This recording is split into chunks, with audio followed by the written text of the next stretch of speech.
जगाचा मर्यादा पुरुषोत्तम प्रभू श्री रामचंद्र बनायचा. जर कैकेयीने त्याला म्हणजे बघा घटनाक्रम किती विस्तृत आणि महत्वाचा आहे. जर कैकेयीने रामाला वनवासाचं सांगितलं नसतं तर तो केवळ आणि केवळ अयोध्येपुरता मर्यादित राहिला असता. पण राम जब वन गए तब राम बन गए. आणि राम ज्यावेळेला वनवासातून परतले त्यावेळेला ते राम फक्त अयोध्येचे राजे नव्हते तर संपूर्ण ब्रह्मांडाचे राजे होते.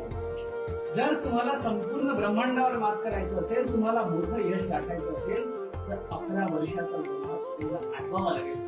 11 वर्षाच्या वनवासाचा त्रास तुम्हाला आठवावा लागेल. अतिशय महत्वाचा प्रसंग आहे की राम ज्यावेळेला वनवासामध्ये गेले त्यावेळेला फक्त राम, सीता आणि लक्ष्मण म्हणजे 3 लोक त्यांच्यासोबत होते. सोबत अयोध्येचे राजे, जनकाची पुत्री, सगळे सगळे सगळे जगातले सगळे योद्धे सगळ्या लोकांना घेऊन 10-20 बॉडीगार्ड लोकांना एकदा आता मी वनवासात चाललो, राजाचा मुलगा आहे, मला काही होईल का?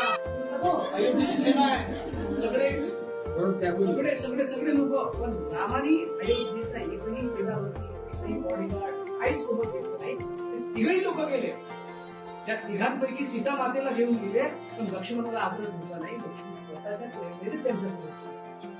आता हे ज्या वेळेला लंकेच्या दिशेने म्हणजे काय तर या प्रसंगातून आपल्याला असं माहित आहे की समाजातल्या सर्व घटकांना त्यातल्या त्या खचलेल्या, पिचलेल्या आणि दबलेल्या समाजाला तुम्ही जोपर्यंत एकत्रित करणार नाही तोपर्यंत राम आणि रावणाचं युद्ध म्हणजे त्या लंकेवर विजय मिळू शकत नाही. म्हणजे काय तर वाईटावर विजय मिळू शकतो.